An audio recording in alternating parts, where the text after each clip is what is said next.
A very good afternoon, and thank you very much for joining our Kickstart presentation this afternoon. My name's Paul Rolfe. I'm the Group Director for Commercial Sales and Marketing at the Chichester College Group, and I'm joined this afternoon by Emma Wareham from the Department for Work and Pensions. Emma will be taking us through the majority of the presentation. Emma's phoning in today because of technical reasons, but you will hear her, but you won't see her on today's presentation. So good afternoon even, Emma. How are you doing today? Very good, Paul, thank you. And thank you for inviting me along today to speak to you all. And hello, group, even though I can't see you this afternoon. Thank you for joining us to discuss the Kickstart programme. We're going to be asking you to put questions in the chat box as we go, as I can't actually see the questions coming up. Paul will call those out to me if they need to be answered straight away, or we'll look to answer your questions at various stages through the presentation this afternoon. So thank you very much, and here we go. Paul, if we could go to slide 2, thank you, to start. Okay, so here we are with an overview of the Kickstart scheme. So the Kickstart is providing funding for employers to create 6-month job placements for young people. This is people who are currently on universal credit and are at risk from long-term unemployment. And that could be our young people in various groups. So they may be young people that have no work experience at all and have left school with relatively low qualifications, who really need an employer to give them that chance to prove what an asset they can be to their organisation. Similarly, it could be young people, again, perhaps with no work experience, but are the recent university graduates who, again, need to be able to demonstrate to employers that they have the capability to work within their organisations.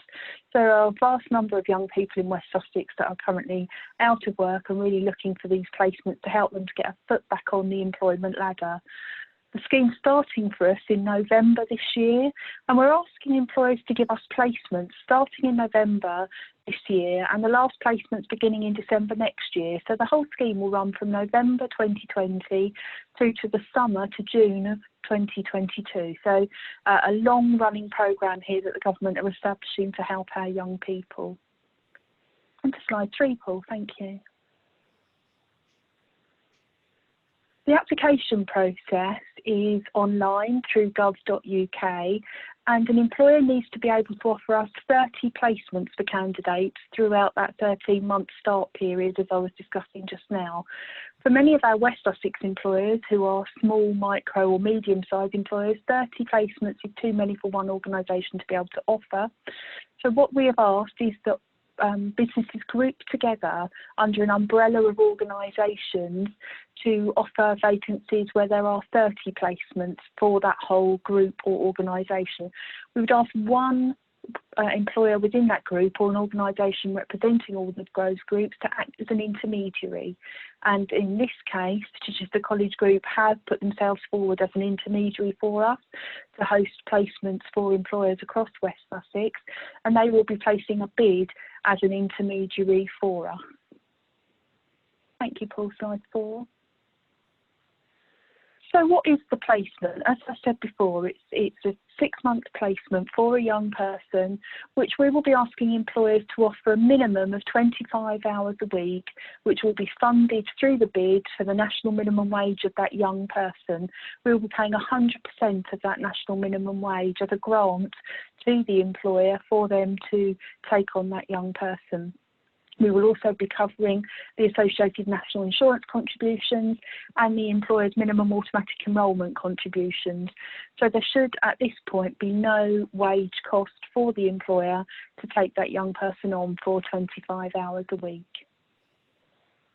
Thank you, Paul. To slide 5. There is extra funding available, so the full employment costs will be covered, but the employer will also be given £1,500 in the first week of that young person's placement for them to be able to support that young person. That's to help them with training that they might need to do the role. It's to help them with understanding what it's like to work in that environment, to offer them a kind of mentoring leadership role from the employer. So it's paying you for your time to support that young person, but also to buy them equipment they might need or to pay for small training programs that they might need. The idea being that you are helping them to move into sustained employment, within your organisation after the 6 months if you have the scope to be able to continue to employ them, or to get them ready to move to another employer should their continuation with your company not be appropriate. Thank you, Paul. To slide 6. We've called this the rules. So this really is looking at the what is absolutely required. So the job placements with Kickstart, we're very certain on what they must not be. So they can't be existing replacing vacancies or vacancies that you have planned. So these must be roles that are additional to what your current workforce is or what your expectation of your workforce planning has been going forward without Kickstart. They must be additional roles. They must not cause existing employees or contractors to lose or reduce their employment, and they must not be used in place of vacancies that have recently been made redundant. Thank you, Paul. To number 7. So as we said, they must be a minimum of 25 hours a week for 6 months. Now, should you take on an employee who's doing really well with you or the job requires more than 25 hours, you absolutely can employ this young person for longer than 25 hours, but you will need to meet the wage costs of anything in excess of those 25 hours yourself. They must be paid at least the national minimum wage for their age group, and that payment will come through as part of the grant funding, and that will be given to you by your intermediary should you choose to use one. There shouldn't be a requirement on the young person to undertake extensive training before they begin the job placement. These need to be jobs that they can learn on the job. It may be that they need to take a particular health and safety requirement, a forklift driver's licence, a food hygiene certificate. These are all things that their work coach can provide for them before they come to work for you if they need to have that on day 1 of their work placement. There may be things that they undertake during their placement with you when you find they have a particular skill or aptitude for an area of work within your organisation that does require a small amount of training. That will be there for you to decide with that young person how much of that training they will do, and that £1,500 is there for you to use some of that funding to give them the training that they need to work within your work environment. And on to slide 8, Paul, if we could. Thank you. So when we're talking about training and development for the young person, it should support them into employment. Many of our young people perhaps will need some help with looking at how they work within teams within your organisation, how they structure their life around a working day. It might be that they need particular support on certain areas of development within your organisation, such as learning your IT systems or learning mechanics. They might need some support with their customer service skills, and there are courses we can do for things like that. We need to support their career development. So these young people may be coming to you with a very fixed idea that your business is absolutely the business they see their career in the future. They may be coming to you because it's something that they're interested in. They're not 100% sure at the moment if that's going to be the long-term career for them or not, but those 6 months with you will really cement their skills and give them more of a definite feel of what their future should look like for them. And that is what the training and development needs to be. So it doesn't at this stage necessarily be endorsed or certified learning, but they certainly need to have the skills to be able to be relevant within your workplace. And on to slide 9, Paul, if we could.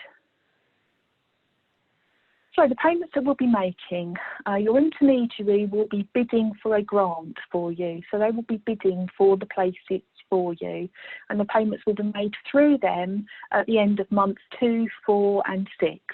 So you have the £1,500 up front for the onboarding and training. You will then get the salary payments through at the end of month 2, month 4 and month 6 of the placement. If you are using an intermediary, they will, on top of the £1,500, also be paid £300 per placement for the administration costs of applying for the grant and administering the funding as it comes through to you. And moving on, Paul, to slide 10, if we could. And this is where Paul and I will separate out a little bit. I'll start here with the process. So if you as an employer, you need to decide how many vacancies, placements you will have over this 18-month period. You need to produce a job description. You are not held to only having one job description within your organisation. So if you feel you could take more than one placement at a time, that's fine. If you feel that you can only take one placement at a time, but you have a variety of roles that you could offer a young person, then do please give us job descriptions for as many roles as you can offer, so we have the most varied choice possible for our young people to be put forward for placements. Once you've done the job description and an advert, as if you were putting this vacancy out live in the systems, you will send that through to Chichester College Group, who will then amalgamate that under their umbrella into one of their bids that goes forward, and those vacancies will then be registered with us. At the point that we have your vacancies and we know your start dates for them, the job centre will be working closely with the young people. We are giving specialist training to some youth work coaches who will be handling our youth caseload going forward. They will be getting to know these young people, and they'll begin matching them to your vacancies. So they will look for the best fit for you as an employer from what you've put in your job description and advert, and look at the skills of each young person.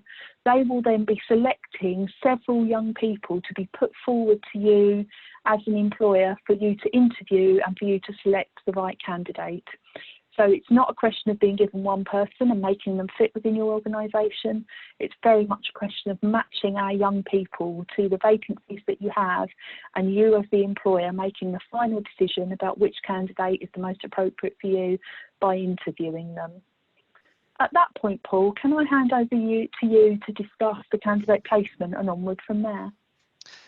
Thanks, Emma. That's really, really informative and really succinct.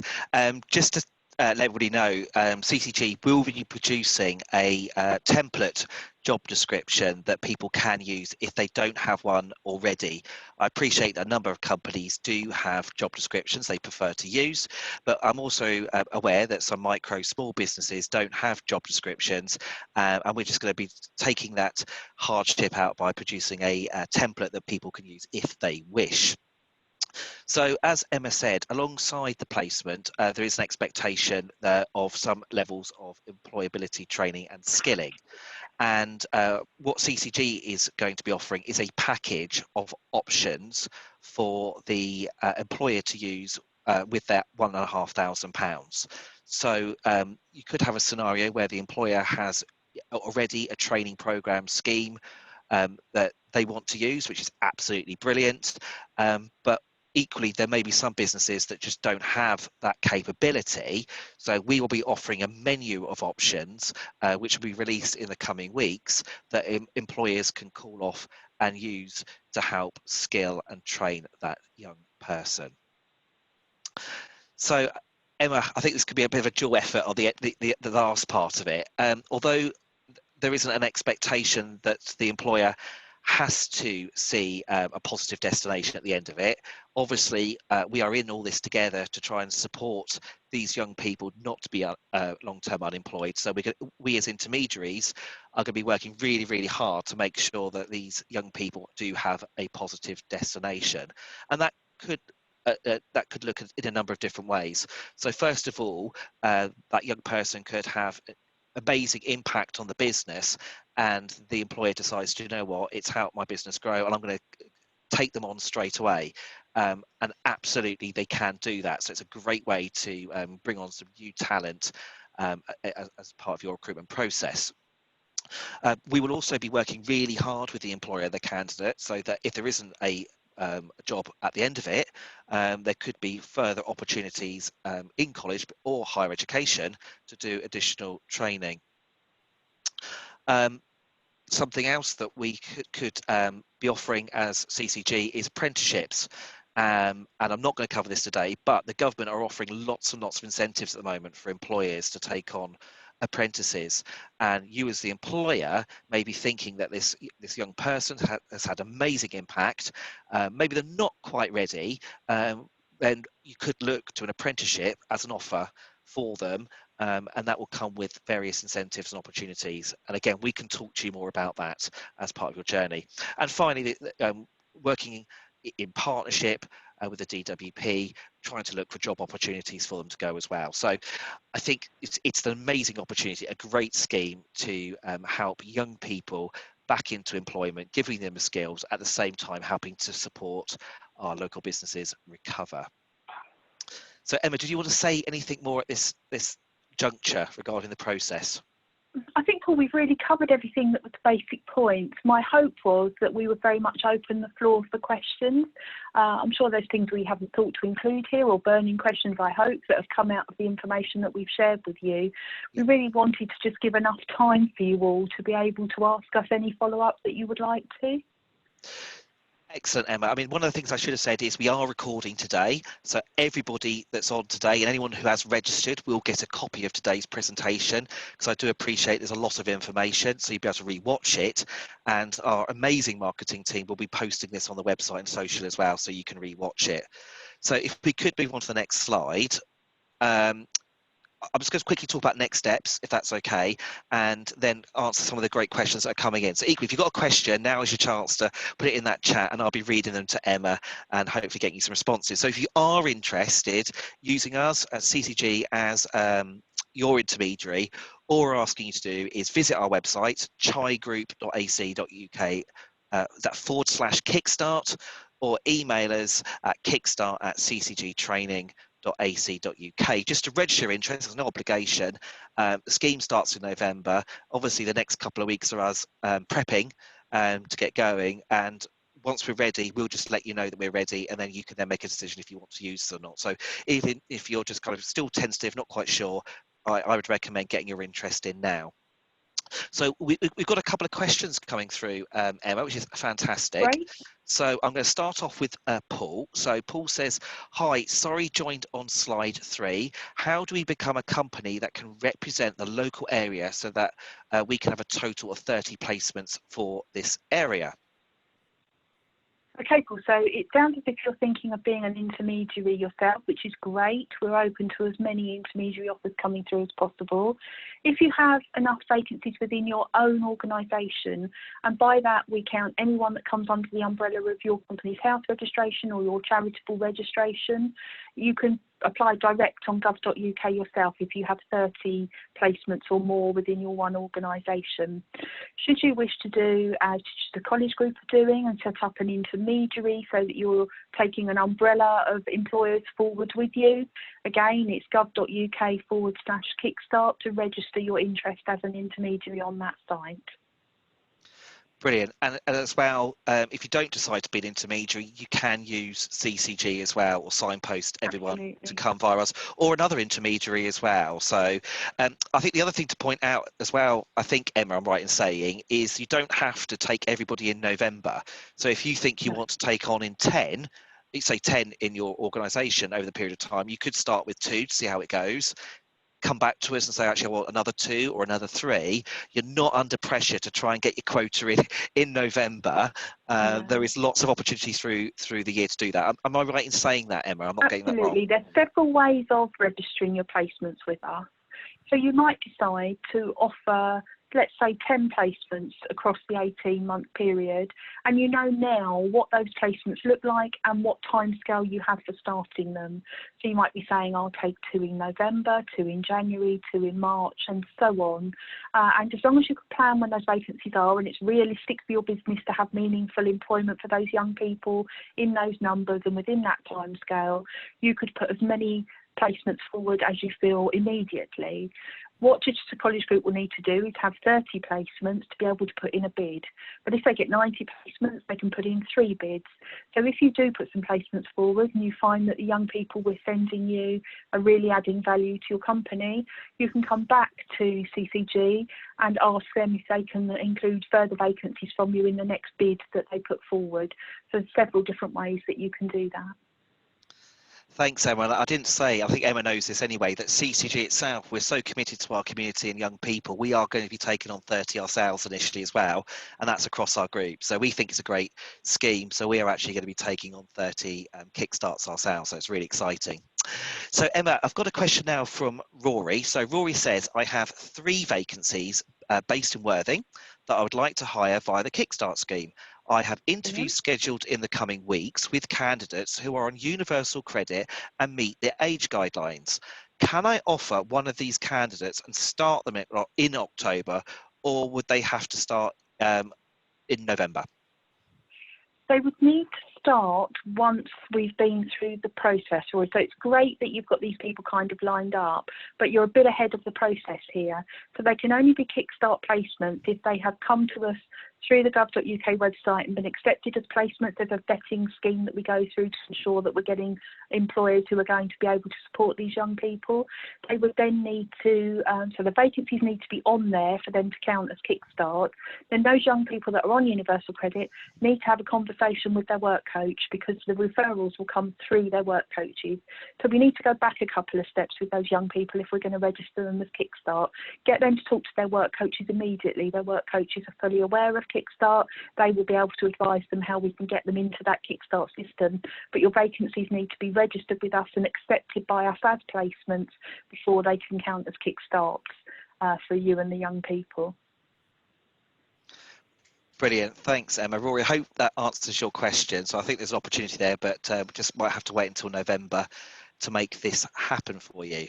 Emma, we've got another question from Ashwin. He says, the scheme is routed through some national level body or regional growth hub, ? Employers need to approach which body? So I think I could answer that one, and Emma, you could score me on my answering abilities. You go first, and I'll mark you out of 10. So, Ashwin, all you've basically got to do is go. If you're not going to take on 30 yourself, go through an intermediary. CCG, as we said, is going to be an intermediary. If you don't want to work with us, that's fine. There are other intermediaries as well. So I know Sussex Chamber are bidding to be an intermediary, and I'm sure there'll be other people as well. So all you need to do is to find an intermediary that you're comfortable working with, and they will do the hard work for you. Emma, am I right in thinking that tomorrow or early next week there's going to be a website? Early next week it's going to be, Paul, yeah. Right. So I would say I'll give you a 9.5 because I never give a 10 for your answer, but well done there. So yes, there will be a list of intermediaries going on to gov.uk. We're hoping tomorrow, but certainly by early next week, of companies that have already registered an interest with us to be intermediaries. So you can, if you don't wish to use CCG, you can go on to that website next week, have a look at who else is registered, but speak to the businesses around you and your local, your business contacts to see if there is someone locally who has an interest in being an intermediary but hasn't registered yet. But as I say, we will be putting a list out that will start next week, and that will be ever growing when we get people who are interested from that point on. Brilliant. Thank you, Emma. Next question is from Mo. I think I can answer this one. So, hi, thanks for all this information. When will the application start for applying through you? I presume that's CCG as an intermediary. So, Mo, what we're doing at the moment is we're doing a lot of promotion work with employers as well. Hopefully you're seeing this through social media. The reason being we're getting in advance is to get an idea of numbers so we can put our application in. So what we're asking is if you could email us on the slide that's hopefully showing on your screen now, which is kickstart@ccgtraining.ac.uk. Let us know how many you're interested in. We will make sure that you're included in our initial application. And as you get more, email us, and then we'll keep making these applications for additional starts as and when we get enough employers to do so. Is that okay, Emma? I think you want to add to that? No, that's good, Paul. Yep. Brilliant, thank you. So next question is from David. So David asks, can we ask for people over a certain age, i.e. university graduates? So you would be able to ask for people over a certain age if the role required them to be over a certain age. So we have to be careful here around the equality laws. But if, for example, you wanted someone who needed a specific driving licence and they have to be over a certain age to be able to get that licence, then you could specify age. But you can't specify age as a general thing. You can put on your advertisement that you would prefer to take a graduate, but we can't make that an absolute condition. It can be a preference. Brilliant, thank you. Sorry, I just lost my place here, Emma. Right, so Brendan Cook has asked, I have some people come to me already that fit this offer. What do I do with them? So if people on this call, Emma, have got people that are eligible, where do we refer them to? So those people need to go straight back to their work coach. Now, they should all know if they're on Universal Credit who their work coach is. If they have a blank about the person's name, they can just log into their Universal Credit account and it will remind them of their work coach's name. They simply drop a journal message through to their work coach to say, I'm interested in Kickstart, there's an employer that would like to take me, can we have a conversation? And their work coach will get back to them to take them through the next stages for them. Your vacancies will need to be registered for us to be able to refer on to you. So you do need to get those placements either on yourself or through an intermediary as soon as possible. And as soon as they're on there, we will be able to have a conversation with that young person about referring them to you. Thanks, Emma. Next question. Oh, it's a good question from Sam Kerry. Samantha Kerry's asked, what happens if the employee decides they don't want to go through the scheme halfway through? What happens then? Well, there'd be a conversation with them about why not. And it might be that the placement's not working for them, so we think about another placement. It might be there's been a change in their circumstances that means it's not working, or they might just have made a mistake about the type of work that they want to do. My understanding at the moment, and this is still evolving, so apologies, we will need to update this part of the call when further information comes through. My understanding is the payments to you as an employer, the £1,500 comes through in week 1, so that's there, whatever stage the young person decides to leave the programme. And the payments will be at 2, 4 and 6 months. My understanding is you will be paid to the nearest month next payment after they leave. So if they leave in month 3, you'll be paid up to month 4 for them. Does that cover what you needed to know, Sam? So I'm going down a list, Emma, at the moment. So if anyone else posts that, I'll come back to another question. Yeah. All right, but it seems to make sense to me at the Come back to me moment. again if that's not clear. No problems. So Sarah asks that we mentioned that the employer putting on training for this young person, or skilling them, and then Chichester College could provide this instead. Can we elaborate on the expectation and what charges are involved through Chichester College? So do you want to do the expectation part, and I'll talk about charges? Thank you. Yeah, I will. So the expectation is that that young person has the skills to do the role that you have given the job description for, and that they are able to take that role on. A hope or an anticipation would be that we might go over and above that for that young person. And if you identify something in them that means giving them further learning would really support them to either remain with you or to move into other employment when their placement finishes. It's really so individual, it's quite hard for me to comment on, but it's about what's best for that individual to fit in with the job role that they're doing for you, and whether there's training there that they need. It could be just on-job training, talking to them about teamwork and about timekeeping and things like that. There might be more specific training. But Paul, I'll hand back to you about the Chichester College offer side of things. Absolutely. I mean, we're going to be putting together a portfolio of offer, and the charging part's quite a bit more complex to answer. The way that we'll be working is we'll be looking at the circumstances of this young person, and if there are alternative routes, i.e. government funded routes that we can leverage, we will always leverage those first, because we're obviously conscious that times are tough for employers. So where there is a government funding on to draw down for the training, we will always use that first. If not, we will have a menu of options available. I'm very keen that they are cost-effective options, and certainly not going to consume the entirety of a £1,500 budget. So it will be a conversation that we have with the employer, and that some of the training might be some free resources that we've got online that might help support. So I think it'd be a case-by-case basis, but our absolute commitment is not a money-making scheme for the Chichester College Group. It is about supporting the businesses and the young person. So that's our methodology behind it. So Sarah, I've got my marketing colleagues on this call as well, so I'm asking them to make a note. So the second that we've got that offer available, I will send that to you. So Emma, I've got a question now from Joe. So hi, thank goodness for CCG. Thank you very much, Joe.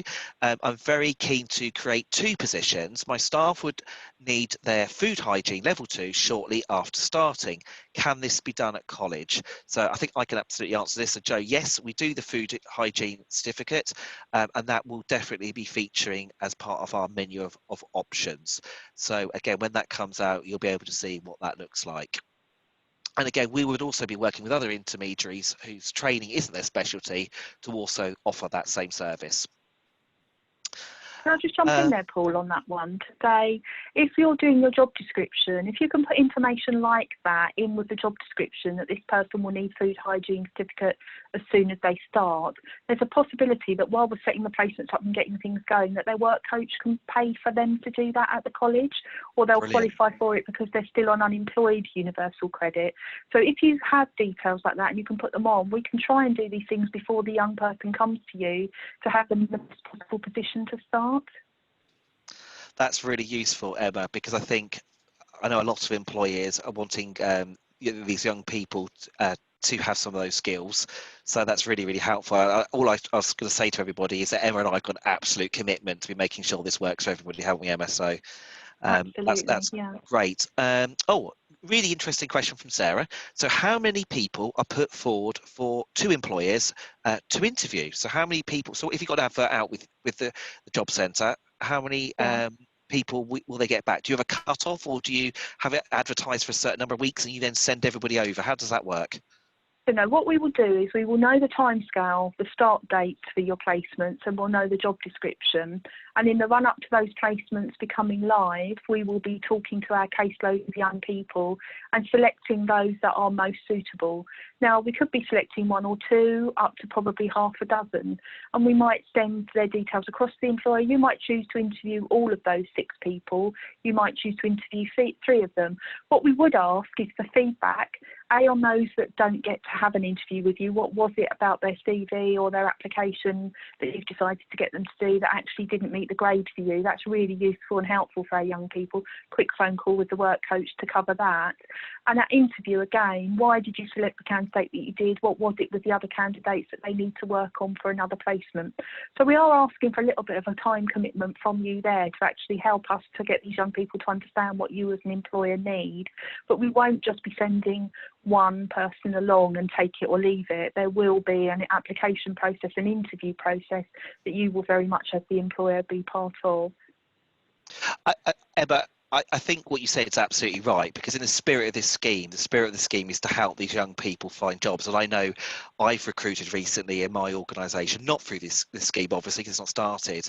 And for those people that haven't been successful to either get an interview or had the interview and weren't successful, being able to give them that feedback is so invaluable, even if it was just to say, give them a few little tips, or give them some reinsurance. It's so critical. And I think what we're trying to do is the spirit of this scheme is to try and support these people at every step we possibly can. We are only going to be sending people to the scheme that are, in our opinion, work ready. So we're not going to be sending you people that we think are going to fail at an interview. In our work coach's eye, these are people who are work ready. They just need the opportunity. So it shouldn't be anything other than there was a better candidate. But of course, there might always be something else. So it's really useful to know that. So next question, Emma's from Imogen, saying, I wanted to ask a question in regards to the wages. You mentioned they would be paid to the business. Would this be a back payment? Essentially, would we be paying the young person's wages and then being reimbursed? Thank you. Yeah, in effect, yes. So the wages will be due on whatever your payment system is, whether that's weekly, fortnightly or monthly within your organisation. And the first wage payments will come through to you from your intermediary or direct to you if you are a larger employer. They will come through at the end of month 2, the end of month 4 and the end of month 6. So in effect, in those early days, you will be finding the salary from your own resources and then getting that reimbursed to you. Now, if you choose to use some of that £1,500 in those early days to pay their wage bill and then look to use it potentially for training once you're in the cycle of having that salary paid to you, that is entirely up to you and your discretion as the employer how you use that money. Brilliant. Thanks, Emma. That's really helpful. Next question is from Jenny. So it's really good. We're getting lots of questions today, Emma, which is really good. There's lots of people interested. So our non-profit organisation has centres in different locations across the UK. Can we also apply for positions at these other centres, or are we just limited to West Sussex? Okay, so you can apply according to what your organisational structure is under your company's house number or your charitable registration number. If you have neither of those but you have one central point for the country where your HR and administration is done, then you could apply for wider than just West Sussex under that sort of umbrella of your main organisation. I hope I've made that clear. Come back to us, Jenny, if we haven't. But basically, it has to be you as one employer. And if you are a national employer and you want to place placements with us right across the country, then that's absolutely acceptable. Brilliant. So if that national employer, Emma, is based in West Sussex, for example, could use any kind of local intermediary to get all their placements nationally, can't they? Is that right? I mean, as a large employer, they may choose to do that themselves. They may choose to use one intermediary in one area to administer for the whole country. They may choose to register with intermediaries around the country to make sure that those vacancies are highlighted in the local area. Brilliant. Their choice, basically. So there's a bit of flexibility there, is what you're saying. Absolutely. Brilliant. I think we registered recently as well, and I think as intermediaries, you have to say which areas you're willing to operate in, whether it's national or different areas. So I think when that intermediary website goes live, where you could search the intermediaries, it will tell you those that are kind of more regionally based, working, and which ones are national based. Next question, Emma, is from David. So David asks, can we ask for specific experience or education, like specific software experience, social media, etc., etc.? Yes, I mean, this is a job advert, essentially, that you're creating, although it's for a placement role. So whatever your job advert would need to be to meet the requirements of the role that you have, you can put that into the job advertisement. So it may be that we may not get young people that have got the exact skills that you're asking for. And it may be that we come back to you through your intermediary and discuss, look, we're not getting any take-up for this vacancy that you've got. Is there any flexibility in what your requirements are for them? Or it may be that we're inundated with people with exactly those skills and can send you dozens. It just depends on the skills of the young people as they come forward and are eligible for placement. Essentially, it's a job advert as you would place one in any other circumstance. Presumably, Emma, it's about being realistic that these people are 16 to 24. So would you expect a normal 16 to 24-year-old to have those skills? If it's like using, presumably, Microsoft Office, that's kind of a reasonable expectation. If you're asking for a very specific niche piece of software, I presumably not. So I suppose it's just normally looking. Would you expect a normal 16 to 24-year-old to have those skills, presumably? Yeah. Brilliant. Thank you. So Paul asks, can I have a copy of the slides, please? So Paul, what we're going to do at the end of this, I have Navpri and Ginny who are making all this happen today. So at the end of today's webinar, they'll be sending out a recording, and I'll also ask that a copy of the slides are also sent as well. So everybody attending today will get those slides, and we'll also make sure that the slides are published on the website as advertised on the screen showing now. Sarah asks, what about COVID and working from home? Is there an expectation to be working in an actual office, or can the young person work from home or part of a mix? Yeah, it's a tricky one, isn't it, at the moment with the COVID situation. So we would expect the vacancy, the placement, to be COVID secure. So if that means that your workforce generally are working at home, then yes, the young person could be working from home with the same support that you're offering to the rest of your workforce. There's not necessarily an expectation of it being face-to-face. We're hoping some of the placements might be the kind of roles that actually don't ever become face-to-face and never have been. But yes, if it is a face-to-face role, then we have to ensure that the young person is confident to go and do that. And we have to make sure that it's a COVID secure environment for you and for the young person. And that will be part of us assessing the risks as we get towards the point of that young person starting with you. But there is no reason why a placement could not be undertaken at home as home working or away from a face-to-face environment, as long as the young person gets the support they need to be able to develop within the role. Thanks, Emma. And I think over the next few months, we'll see how that one pans out, won't we? Absolutely. Yeah, we can only speak as things are today, can't we? So let's see what happens with that. Absolutely. I mean, it's nice. I'm actually in the office today, as probably people can see. So it's actually nice to be in an office, but who knows if I might be asked to work from home again. Okay, so Brendan asks, can I advertise for staff? So yes, I believe you can. So you'd produce a job advert and a job description, and then if you're working with an intermediary, you would send that to the intermediary, and the intermediary would then send it on to the JCP office to advertise. Have I got that right, Emma? You have, yes. What we need to be careful of, Brendan, is absolutely you can advertise that you're offering Kickstart placements, but I think you need to be very careful that you make sure you show that it's a Kickstart placement and not a standard vacancy. So once you put those placements forward through your own organisation or through an intermediary, and you know that they've been accepted within a bid and that we are going to fund those placements, absolutely, and please do, everyone. Social media the hell out of everything, really. Just make sure that you're showing that you're a Kickstart employer, that you're supporting the scheme, and that you do have placements that will be available. But you just need to be very sure that you do underline that it is a Kickstart placement, not a live vacancy within your organisation, and that the young person on Universal Credit needs to speak to their work coach about getting referred for an interview for that placement. I think that's really important, Emma. You raise a really good point that since COVID, I feel that we've got a much stronger community spirit. I think it's really important to all those employers involved. Really do celebrate you're part of the Kickstart scheme. I know we've got plans, and I've got my amazing colleague Eleanor to the right of me over there, who's our PR guru.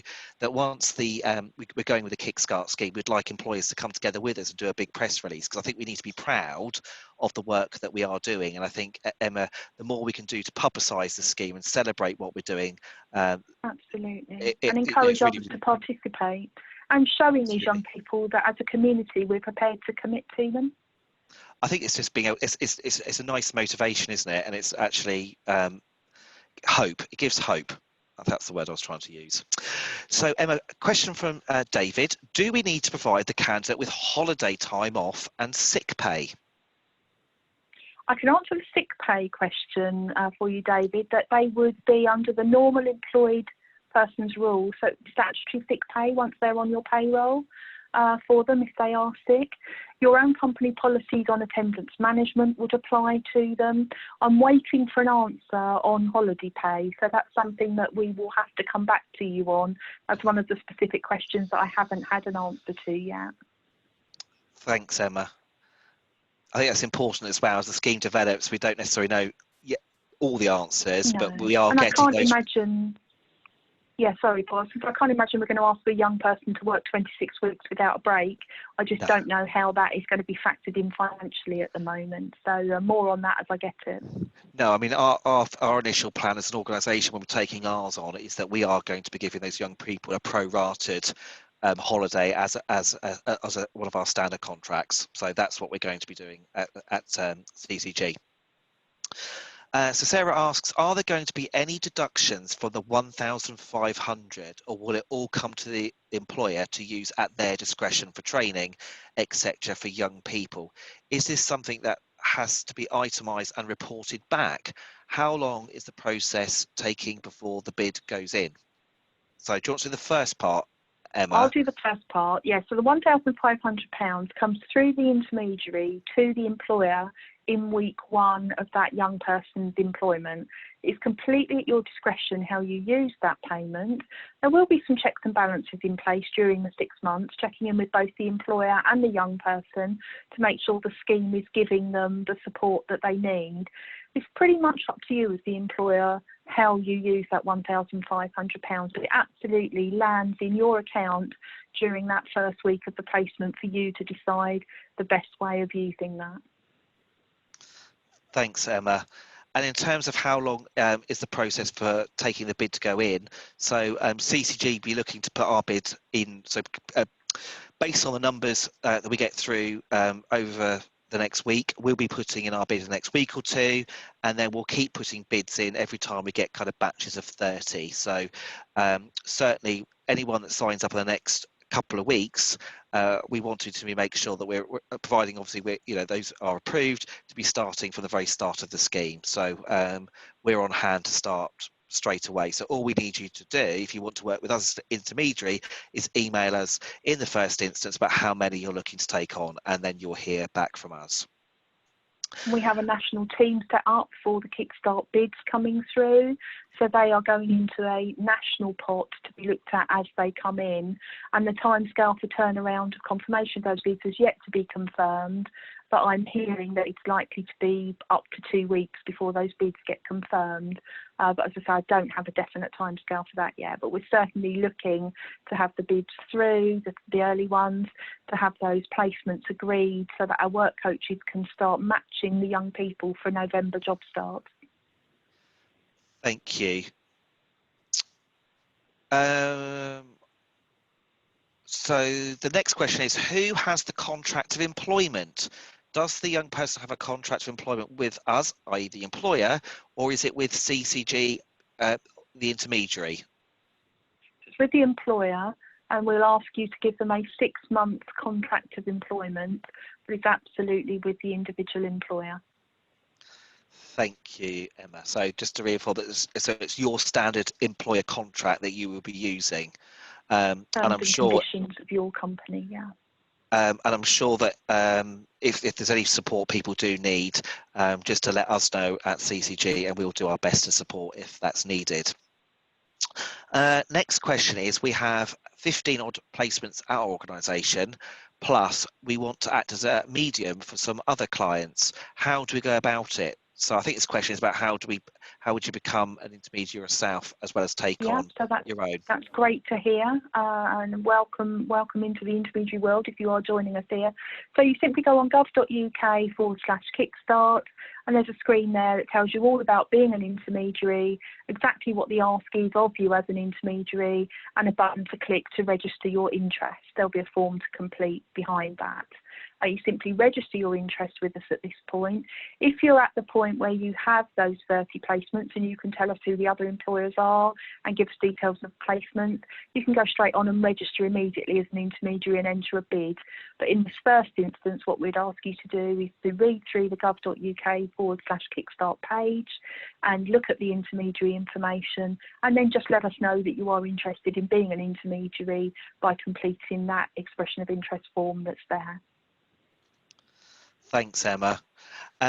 Next question we got is, hi Paul, we are a local BT business based in Crawley, and we have a few other BT businesses who want to participate in the Kickstart scheme. Can we get all the vacancies over to you as our intermediary so that we can get 30 vacancies quicker? So, yep. So in answer, I think, is that if you want to work with us as an intermediary, all you need to do is email us, send us over the vacancies and job descriptions, and we will work with you to get the application in and get it all sorted for you. So basically, we'll do all that work for you. Emma, anything to add on that? No, that's absolutely it. Yeah, just let your intermediary that you want to work with know what your vacancies are as soon as possible. So we've got a team of people here at CCG. So like I say, as soon as we start getting these in, we're going to be starting to put the bids in. But just as a reminder, the scheme starts, the 1st of November, isn't it, Emma? So that's the earliest we can get people in. So Andy asks, I saw earlier that CCG as an intermediary would do the first interviews, then employer interviews afterwards. Is it expected that the intermediary always interviews like this, or can employers interview right away themselves? And who makes this choice, the intermediary or the employer? So Andy, I think there might have been a bit of confusion there, so apologies on that. You as the employer would do all of the interviews yourself, and it is totally your decision on who you take. Of course, if you are a small business and you are struggling around interviewing or want some support, absolutely CCG will help, but we don't have an expectation that we're going to do that. So we're there to support if you need it, but by default it's the employer that will do the interview and make the choice of who they employ. Emma, do you want to add anything to that? Yeah, just to say that the work coaches, the job centre side, we will come back through the intermediary every time that we have people to fill a placement. So we will tell the intermediary that there are a number of people for this placement with this employer, and we will ask the intermediary to share that information with the employer and to for the employer then to prepare to interview them. Now, if we're talking about a small company or even a slightly larger company where HR is not the company's best thing, they're not what they enjoy or not what they find easy to do, and they would rather not be doing those interviews themselves, we can make arrangements for them to have someone else to do those interviews for them if they want to, but we would be expecting them to use part of their £1,500 budget to cover the cost of someone else doing those interviews for them, if they need someone who's going to be paid to do that. But essentially, the vacancies, when they come through, everything's done through the intermediary. So as an employer, you give the vacancies, the placements to the intermediary, they do the bid, get the funding for them, and the employer also has the contact from the job centre to say, we have 5 people to interview for this placement, and the intermediary would then come back to you as the employer and ask you to arrange to interview those 5 people. Thanks, Emma. Emma, Sarah and Joe asked the same question, which is quite interesting. So obviously great minds thinking alike here. So what about if the young person needs a CRB check prior to starting the criminal record? Can this be done through the college, and who would normally pay for that? Okay, so CRB checks are something that are not automatically paid through work coaches and job centres. It's a question that we've raised as Kickstart is a particular programme. Is that something that we could look to fund as part of their barriers to work, so that we need to get that CRB done? Don't have an answer on that one yet. So whether it might come back to us to say you need to use part of that £1,500, although you don't get that until they've actually started, or whether it's something that we could fund through the job centre before they start. So I'll say keep an eye out for updates after today's meeting. That'll be one of the questions that I've raised that I've not had an answer for yet, that we'll be coming back to you with. I think that's a really good answer and a good question answer there, Emma.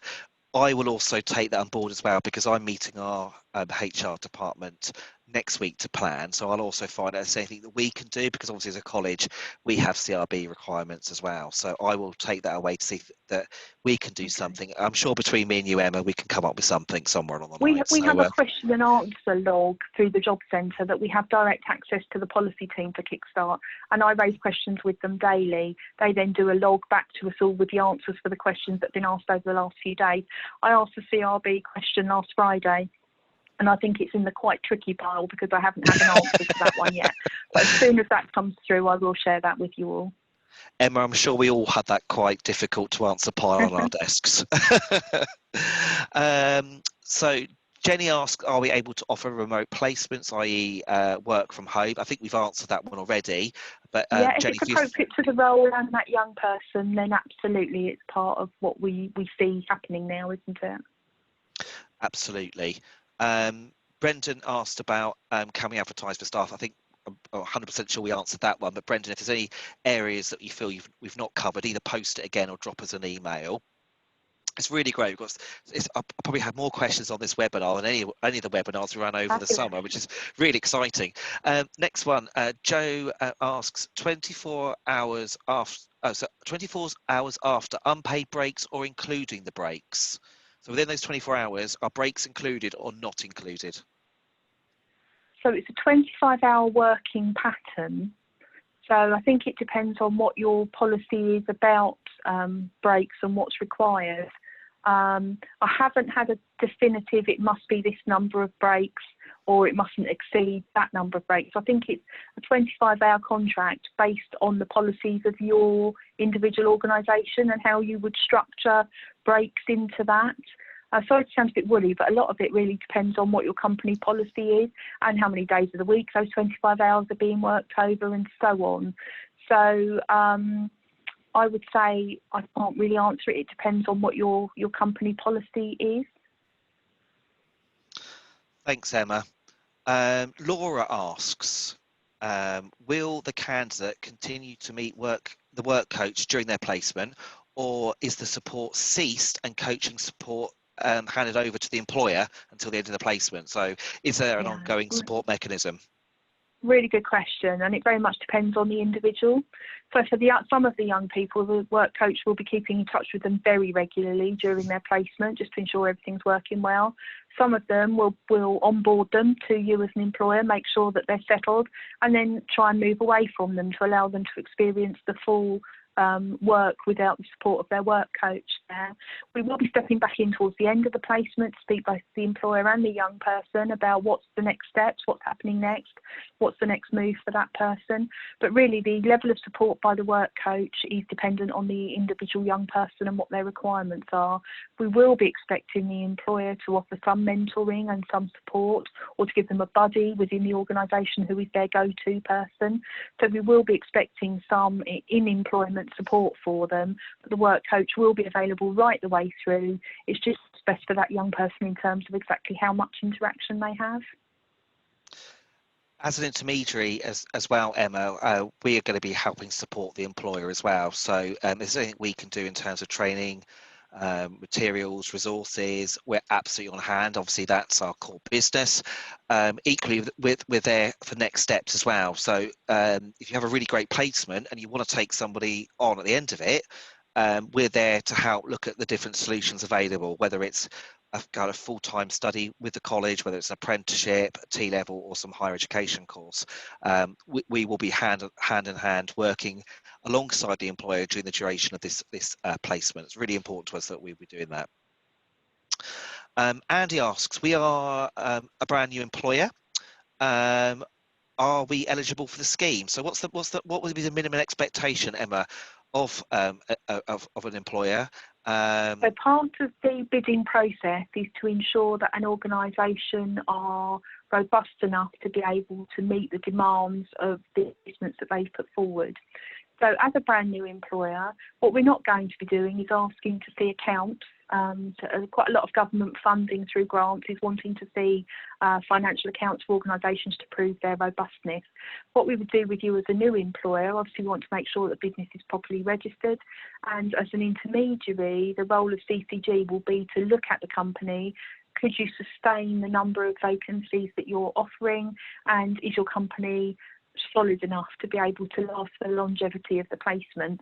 That's really the nub of what we're looking at. What we don't want to do is place a young person somewhere knowing that business might not be able to support them for the whole 6 months. So essentially that's what we're looking at. But absolutely, brand new businesses, it could be a fresh new idea for that young person or for the area that they're living in. We'd absolutely welcome you to make an application. Brilliant, thank you. So next question. I love this question from Mo. Can the £1,500 be used to buy things like a laptop for the candidate? I'm not going to say yes or no to that, because it's absolutely down to the employer how you decide that £1,500 needs to be spent. If you need equipment for that young person, then absolutely that's something that you can consider. What I would say is if that young person has a health condition or disability that means they need particular equipment to work within your organisation, have a conversation with us about whether Access to Work can support supplying that equipment for you rather than using your £1,500. But for people that have standard needs and standard equipment, absolutely what you do with that £1,500, as long as it's to the young person's best interest, is entirely at your discretion. Brilliant. Ginny from the marketing team's reminding people again to email us if you're interested in working with us. So Jenny, thank you very much for posting that. It's just Emma, every time someone adds a question, it shoots up and I lose where I am. So Mitra says, shall we email job descriptions and to the same email address and plan for the role and the future role? So absolutely, email us your requirements, how many you're looking for, the job description, the vacancy. We will then bid to have that as part of our allocation. Presumably, Emma, it's a good chance we're going to win get those bids, but we can't 100% guarantee because it is a bid process.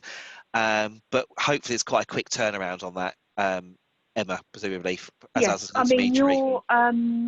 Your expression of interest has been registered. I've already had feedback, or rather a conversation to ask me for feedback on your organisation. Obviously, I said we were doing this call this afternoon in preparation for a bid coming in from you. You understand the bidding process very well. You've done these kind of bids before. Although I can't say yes because it's not my decision, I can't see anything within the process that we've discussed already that would prevent you from putting a bid application in. So I would say to employers that are looking to work with you, do share your vacancies. I'm sure if there were any issues, Paul would immediately come back and signpost you to another intermediary that we'll know about in the area. But I can't see any reason why you shouldn't just go for it straight away. Thank you. Joe says, I don't know if Joe's still on the call, but she says, thanks so much. I need to leave now and return to work. I've emailed my interest and I wait to hear from you. Looking forward to offering a fantastic, fun and supportive setting for young people. That's just amazing, Fantastic. Isn't it, Emma? That's exactly, I know Brilliant. We've had quite a few calls, and this is absolutely the spirit of what we're wanting, the West Sussex employers. I think, Emma, we're quite competitive, aren't me and you? And we're keen to be making sure we're offering the best scheme, the best opportunity for our young people nationally. So Emma and I are really, we're jostling to be the best, aren't we, Emma? I don't always have to win, but I like to be the best, and I think there's a difference in there. And absolutely. I would say that this is a brilliant opportunity for your company to maybe try that thing you've not been able to try before because you've not had the resource. Look at where you might want to improve certain areas of your business. Look at what you offer, and if only I had that extra person that could do this for us, we could try and move in that direction. And here are these young people for 25 hours a week, paid through a government grant, to be with your company and to help your company to maintain or expand or change direction or improve what you offer. So I'm really excited by the scheme. I genuinely am. Thanks, Emma. Andy says, to confirm, if an intermediary has, say, 40 placements between their employers, they can only bid for 30 and then wait to bid for another 20 or 30 before they can do the next bid. So is it batches of 30 or is it at least 30? It's batches of 30. At this time, we've been asked for internal DWP administration purposes to ask for batches of 30 to be submitted. Now, your intermediary should tell you if they can't submit your 10 immediately because they haven't got the other 20, and they might signpost you to another intermediary that they're already talking to who's desperate for another 10 to make their bid up. So the intermediaries will be speaking to each other to make sure that your bids go through in the best time scale possible.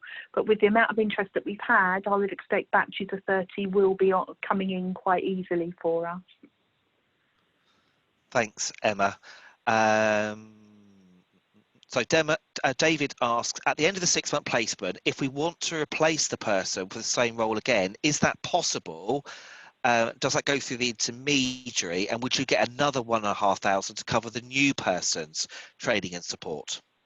So yes, and yes, David. Your placement is 6 months for that young person. At the end of that placement, you may choose to keep them on in the company, but under your own payroll. They may move on to another employer or educator at that point. But you can then take another person for another 6 months with their salary being met and another £1,500 onboarding payment for that young person. What you will need to do is have had that placement put through on a bid. So you might bid to have one person every 6 months and take 3 across the placement timescale, and that's absolutely fine.